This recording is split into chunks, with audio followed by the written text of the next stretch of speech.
little film you saw before, we'll be doing an arm wound with some of the bone showing and the hand wound. So this is part 1 and we'll be going over the hand wound. Some of the things you're going to need: toilet paper. Make sure you rip it up in little squares because, well, you don't want to have to try and do this as you were doing it. Liquid latex. A little container to put your liquid latex in. All sorted of brushes and, well, a sponge. Your paints. Some water. Whatever color is going to suit your model's skin or your skin. And of course, the most important, blood. My victim here is Jay Lees. Go check him out on So I Am Jay. Hi. First, start off with the latex, covering the area that you'll be working on. This can be as big or small as you like. Then place the toilet paper over the latex area, brushing the latex over the whole thing. Make sure the whole thing is covered. I made my latex a little bit runny here, so as you can see it's kind of dripping off the sides. Make sure when you make your latex, it's not as runny. I did make mine a little bit big, so as you see I start picking off pieces. This is just to make it to the area that you see fit. Now repeat adding latex and then paper. Do this about 6 to 8 layers to make sure that your wound is thick enough so when you cut it, it works perfect. Now leave it dry or use a hairdryer, but if you're going to use a hairdryer, use it on a cool setting, otherwise your latex is going to bubble. Add your foundation and blend it out. It doesn't really matter how much you blend here, it doesn't have to be perfect. We're covering it with blood later on.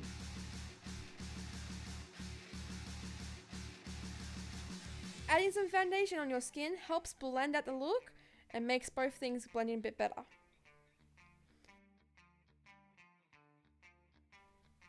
Now with your red paint, I'm using Maron Paradise paint, go around the outside of the wound and give it a little bit more red skin texture.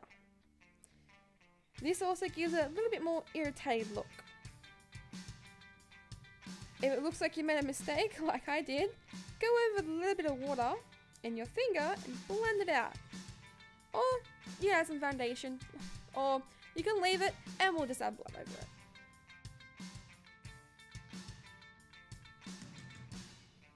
Now to cut the wound. I'm pushing the latex in the middle to help it release from the skin. You very carefully cut the latex. Try not to cut your model. Make sure you have good scissors. As you can see, mine are blunt. After you have cut, you can start ripping the latex. Using the scissors to cut bigger pieces away. You can see here I have a different pair of scissors and still no luck. Cut away all your big pieces. But in the end, make sure you use the rip because ripping gives it more of a realistic look.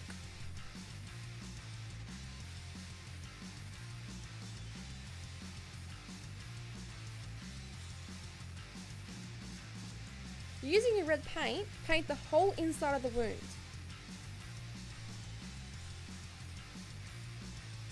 Go around the edges, covering any of the white. At this point, if any parts are coming up, go in with a little bit of latex and press down to make sure it sticks. Now it's time for the bones. Now it's time for the bone. Take your toilet paper, measure it, and cut it. Be very careful to the latex when you place it across the bottom of the fold, because this is easily parts to get ripped. It took me 2 attempts to get this correct.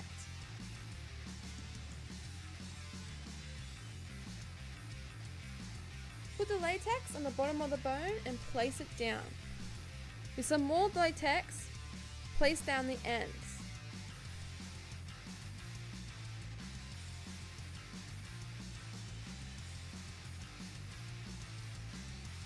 With black paint, go in on the inside and under the bone. Now place some black around the inside of the wound to give it a little bit more depth.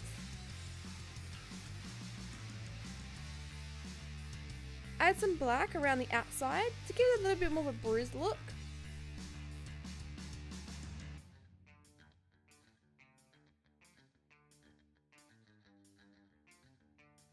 Add some more red paint over the black and give it a little bit more of that fleshy blood look.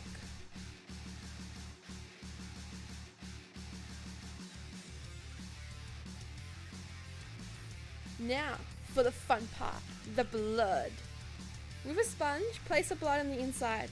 Don't forget to add the blood on the outside as well.